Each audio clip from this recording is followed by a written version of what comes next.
discurso presidencial, el primer discurso presidencial de Javier Milei. No lo hizo ante el Congreso, no lo hizo ante los representantes del pueblo, sino ante la plaza donde estaban seguidores suyos, por supuesto, donde comenzó diciendo algunos temas, algunos datos que llamativamente uno puede decir o exagerados o tergiversados, dando un panorama más grave de lo que estábamos, que por supuesto nadie dice que la situación sea positiva, pero dándole o haciendo la previa hacia un ajuste, según él, que va a ser muy acentuado, aproximadamente del 15% del PBI.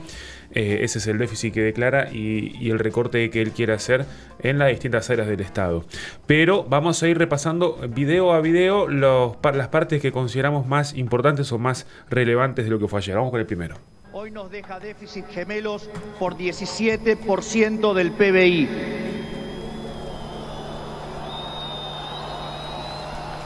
A su vez, de esos 17 puntos del PBI, 15 corresponden al déficit consolidado entre el Tesoro y el Banco Central. Por lo tanto, no existe solución viable en la que se evite atacar al déficit fiscal. Al mismo tiempo, de esos 15 puntos de déficit fiscal, 5 corresponden al Tesoro Nacional y 10 al Banco Central, por lo que la solución implica, por un lado, un ajuste fiscal en el sector público nacional de 5 puntos del PBI, que a diferencia del pasado, caerá casi totalmente sobre el Estado y no sobre el sector privado. Bueno, ahí teníamos algunos números que, otra vez vemos problemas en los números que manda, porque el déficit fiscal de Argentina no es del 15% del PBI. Para llegar a ese 15% tenés que contar la posición de las LELIQs y otros pasivos del Banco Central, tenés que también las letras de respaldo a depósitos bancarios, toda una situación donde se mezclan un montón de variables y sobre la cual es muy difícil también analizar. El déficit fiscal, por lo menos entre las estimaciones distintas estimaciones, iban entre el 3 y el 4% de lo que es el PBI. Recordamos que lo estimado por el fondo, o lo esperado por el Fondo Monetario, era del 1,9, cosa que no se llegó a final de la campaña de Massa, donde se agravó la situación por la emisión monetaria y demás. Pero vamos a seguir repasando con los datos que iba tirando Bauti cuando quieras. Una inflación plantada del 15.000% anual, la cual vamos a luchar contra uñas y dientes para erradicarla. Ahí estábamos. Bueno, 15.000% es una situación horrible. No habrá querido decir 1.500%. Yo la verdad que no termino de entender lo que dijo. Pero bueno, nada, me pareció si de verdad lo proyectó. Él está proyectando según sus números. La inflación argentina va a terminar alrededor del 150% este año, que es muy grave. Es más, uno lo decíamos fuera de aire, si uno hace sus propias cuentas, hay ítems que subieron mucho más. En algunas cuestiones de alimentos, en ropa, en prepagas, y todos precios, en tarifas, todos precios que se van a ir liberando de a poco, y en algún momento se acomodarán o volará todo, pero llegar a un 15.000 o vaticinar un 15.000% de inflación, por ahí hace que quienes tengan en sus manos la venta de productos y de alguna manera te empezás a atajar. Pero por ahí vamos recorriendo el discurso de Javier Milei. Vamos con el próximo. Ya que los desequilibrios en tarifa son soles equiparables al desastre que dejó el kirchnerismo en el año 2015. En el plano cambiario, la brecha oscila entre el 150 y 200%, niveles también similares a los que teníamos en el Rodrigazo. Bueno, ahí tenemos dos variables que van a ser muy importantes. Primero, la brecha cambiaria entre el 150 y el 200, lo que por ahí uno puede decir va a estar presente la devaluación, por lo menos del dólar oficial, entre un 150 y un 200%. Veremos si lo hacen de golpe o con algún tipo de gradualismo que, si uno toma lo dicho por el presidente, no va a pasar. Entonces un dólar oficial que sería alrededor de 700, 800 pesos, hoy está en 400 porque devaluó sobre el final de la semana pasada un poquito más. Y cuestión de las tarifas, si uno se retrotrae a 2015, tuvieron un fuerte aumento de las tarifas, en especial en algunas zonas del país como Buenos Aires, que estaba por demás de subsidiada, pero con aumentos en algunos casos hasta el 3000% los precios en tarifas. Y se concatena con lo que decía ayer el gobernador de la provincia de Santa Fe, Puyaro, donde también mostró o dijo números de la EP, donde también se ve un retraso en las tarifas. Por lo que, de todas maneras, aclaremos que Santa Fe, Mendoza, Córdoba vienen quitando subsidios. Sí. No es lo mismo el impacto que va a tener la quita de subsidios sobre Santa Fe que la que va a tener provincia de Buenos Aires o el Cava o Ciudad de Buenos Aires. Va a ser mucho más fuerte. Justamente pasó por ahí uno cuando da estos números entre un 3.000 y un 5.000%, era porque en su momento había facturas de luz de 30 pesos, cuando aquí pagábamos 200, 300, 400. Entonces por eso es que se dio el salto tan alto. De todas maneras, en los borradores que uno ha podido leer en el fin de semana sobre las medidas de Caputo que finalmente va a dar mañana, estaba la quita de subsidios total hacia abril del año que viene. Sí, febrero y abril. Entonces, cada uno en su cuenta de luz, depende de la segmentación. Si cada uno, el que ya estaba en el sector de ingresos más altos va a estar pagando la tarifa plena, en el sector medio con un porcentaje subsidiado, y en las clases bajas, que eso tampoco se aclaró. De todas maneras, Capital Humano dijo que iba a tener billetera abierta para estas situaciones, y veremos si se mantienen algún tipo de asistencia en las tarifas. Vamos con el próximo, Bauti. La conclusión es que no hay alternativa al ajuste y no hay alternativa al shock. Naturalmente eso impactará de modo negativo sobre el nivel de actividad, el empleo, los salarios reales, la cantidad de pobres e indigentes. Habrá esta inflación, es cierto. Bueno, ahí estaba, después de Ese párrafo fue tremendo, fue porque tremendo. Además lo aplaudieron. Lo aplaudieron y gritaron motosierra, motosierra. Fue después de este fragmentito. Y no fue la primera vez que lo dijo. La única solución es el ajuste, es el shock, y así vamos a transitar los primeros meses. Vamos con el otro. Ahora, para. Sí. ¿Alguien tiene dudas que esto es lo que sí iba a venir, gobernar a quien gobernara? Yo creo que estaba consensuado el ajuste. Lo podés hacer de una manera de shock, como plantea Milei, o quizás hay planes de estabilización donde se pueden ir atendiendo un montón de situaciones hasta que se recupere el salario, hasta que el poder adquisitivo vuelva. Decirlo de esta manera tan cruda y planteando que el que caiga, o el que tenga que morir, que muera, como alguna vez dijo algún exmandatario en la pandemia, no te preocupa aún más.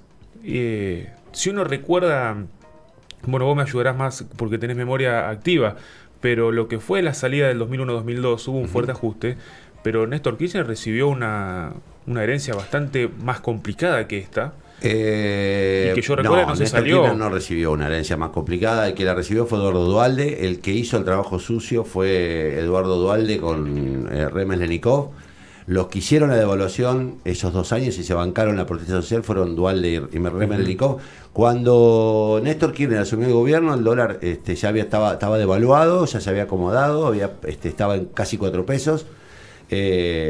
No, Kirchner no recibió una herencia pesada, recibió un país que tenía récord de exportaciones y que tenía un nivel de crecimiento por primera vez después de muchos años.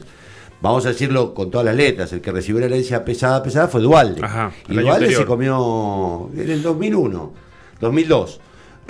Y Duhalde se comió 1 año y medio de conflictividad social, recuerden Costec y Santillán, y se comió el costo de haber devaluado. Bien. El famoso discurso, el que entregó peso recibirá peso, y después te daban un peso más el ser. Creo que ese trabajo sucio que hizo Duhalde con Remes Lenikov es el trabajo sucio que le toca ahora a Milei. La pregunta es, ¿está socialmente la Argentina en condiciones de bancarse eso? Y esa es la gran duda, porque Duhalde recibió el país muy empobrecido, pero no lo recibió con los niveles de pobreza que lo recibe Milei. Sí, y otra cuestión también, en cuanto al ajuste y quién lo hace el ajuste, yo no digo que Massa hubiese tenido la solución, ni mucho menos. Lo que yo no veo en este proyecto de país es atender a las variables económicas favorables del 2024 que puede llegar a tener Argentina, con el tema de la exportación de energía, con el tema también de que se proyectan buenas cosechas, con el tema de la explotación del litio y recursos naturales, toda esa entrada de divisas tan grande que puede llegar a tener Argentina, viendo los panoramas, los ministros y hasta ahora las declaraciones, bueno, uno no ve que eso se pueda volcar a la industria, sino a una liberalización total de precios, de controles, de actividad. Y hasta ahora los efectos que ha tenido ese tipo de políticas es la mayor concentración y el menor desarrollo. Entonces uno dice, bueno, podría haber habido una oportunidad de crecimiento y hasta ahora no se ve que se quiera aprovechar en ese sentido. Pero bueno, también la situación era muy precaria a la que llegamos justamente por quienes dicen defenderlo. Pero yo lo que digo, porque yo leí bastantes análisis ayer del discurso de Milei, y mucho reproche por parte de lo que uno puede denominar todo el paño más progresista de la Argentina. Ahora la pregunta es, ¿qué alternativa tienen? Porque para mejorar la macro, digamos, para estabilizar la economía, para bajar una inflación del 150-200% anual, ¿qué alternativa tenés? Si no achicás el gasto público, si no reducís sensiblemente el nivel de impresión, si no bajás costos de funcionamiento, convengamos que lo que hizo Massa en los últimos 12 meses fue un festival de reendeudamiento y muy displicente respecto a la entrega del dinero. Generó un aumento sensible de la inflación. Entonces digo, yo entiendo la preocupación, la comparto, a mí me asusta lo de Milei, me asusta en términos personales, empresariales, pero al mismo tiempo digo, ¿qué alternativa hay? ¿Qué iba a hacer Massa si ganaba? Si no esto. ¿O cómo pensaba, digamos, que ibas a cerrar la frontera, vivir con... No entiendo, digamos, ¿cómo pretendés vos incluirte en el mundo, recuperar el flujo de la balanza comercial, importaciones, exportaciones? ¿Cómo pensás integrarte al mundo para crecer, para que vengan inversiones, si no normalizás las variables económicas? ¿Cómo lo haces? Y la verdad es que no hay nadie que te lo responda con claridad. Yo, digamos, a todos los economistas que escuché, y todos te dicen, y bueno, sí, tenés que bajar el déficit fiscal, tenés que ir hacia un solo dólar, tenés que ir hacia un sinceramiento de los precios relativos. Entonces digo, esto que se está anunciando, que todavía no se confirma, porque la verdad que todavía no tenemos una sola medida de Milei en confirmada, todo va un mero lo que nos imaginábamos que iba a pasar. Es lo que votó la gente, por otra parte. O sea, en esto, vamos a ser sinceros, yo, cuando ganó Menem ganó con la revolución productiva. Cuando ganó Alberto, ganó con que vamos a volver a comer asado y vamos a volver a ser felices. Y después hicieron todo lo contrario. Ahora, este tipo ganó con este discurso. Ganó con el discurso, sí, hay que recortar, hay que achicar la motosierra. Digo, no está mintiéndole, no está defraudando a la población, no está contradiciéndose, salvo con lo de la casta que se juntó con un montón de tipos, pero bueno, eso al lado de lo que hicieron otros, es, si se quiere, un detalle. Pero nadie podrá acusar a Milei de haberle mentido a la gente. No, hasta ahora viene manteniendo el discurso, por eso decíamos, lo que uno dice, bueno, el recorte va a ser de abajo para arriba al final. No hay ninguna medida que ataque, no hay ninguna medida que porque en una situación de crisis uno tiene un montón de aristas. Sí. Y la arista, por ejemplo, de la grande fortuna, no sé si aumentar los impuestos, pero que haya algún tipo de aporte de los que más ganan en la Argentina, no existió. Pero todo es sobre las tarifas, sobre los planes sociales, sobre la asistencia estatal, que justamente apoya a los que menos tienen, o menos tenemos, porque todos recibimos el subsidio en algún punto, sea boleto de colectivo, sea tarifa, sea nafta, sea un montón de situaciones donde el Estado está, aunque deficitario, agrandado y mal, pero si no está, es peor. De todas maneras, bueno, vamos a esperar, porque mañana recién habla Caputo. Vamos con el próximo, Bauti. En materia de seguridad, Argentina se ha convertido en un baño de sangre. Los delincuentes caminan libres mientras los argentinos de bien se encierran tras las rejas. El narcotráfico se apoderó lentamente de nuestras calles, a punto tal que una de las ciudades más importantes de nuestro país ha sido secuestrada por los narcos y la violencia. Nuestras fuerzas de seguridad han sido humilladas y maltratadas durante décadas. Han sido abandonados por una clase política que le ha dado la espalda a quienes nos cuidan. Bueno, ahí dejé las dos partes. Primero, cuando dice que Argentina es un baño de sangre, por supuesto, esto si escucha a alguien que fue víctima o un pariente cercano víctima de un homicidio, por supuesto que uno es un montón. Pero en relación a los países de la región, no es cierto que Argentina sea un baño de sangre. Comparado con Brasil, por ejemplo, Brasil tiene 21 muertos cada 100.000 habitantes. Argentina hoy se encuentra en 4,3, son números fríos, por supuesto, pero estamos debajo de Chile, debajo de Uruguay. La única ciudad, y esto tiene razón, que ha sido cooptada por el narcotráfico y el delito es Santa Fe, con 11 muertos cada 100.000 habitantes en estadística del 2022 y los primeros meses del 23. Entonces, y dejé la segunda parte porque es cierto que las fuerzas policiales y demás han sido constantemente vulneradas en salarios, en poder adquisitivo, en apoyo, lo hemos visto acá. Entonces no se puede soslayar eso, pero partir de la base que es un baño de sangre, bueno, cambia la mirada sobre el país, y la estadística o los números dicen que ha ido bajando año a año, muy lentamente, muy poquito. Los robos sí son moneda corriente, la sensación también es cada vez peor, pero bueno, si vamos a los números y los datos que se manejan, estamos en una situación menos desfavorable que otros países de la región, comparándonos, por supuesto. Vamos con la próxima, Bauti. Tan es así que durante la pandemia, si los argentinos hubiéramos hecho las cosas como la media de los países del mundo, hubiéramos tenido 30.000 muertos. Pero gracias al Estado Te Cuida y su ineficiencia, 130.000 argentinos perdieron la vida. Bueno, acá también hay un tema discutible en cuanto a también comparaciones con los países de la región. Siempre las comparaciones son horribles en números porque lo que decía recién, un fallecido cercano ya es injusto. De todas maneras, Argentina, con la fragilidad que contábamos en ese momento, el manejo de la pandemia, los excesos de muerte con lo que después se elaboró cierta tabla y proyecciones de cuántos fallecidos hubo, bueno, no estuvo entre los peores resultados globales. Y tampoco hemos vivido, salvo un par de situaciones, momentos como en otros países, como puede haber sido en Brasil, Estados Unidos, algunos de Europa, donde la gente moría en las calles, o países con menos recursos también de América Latina.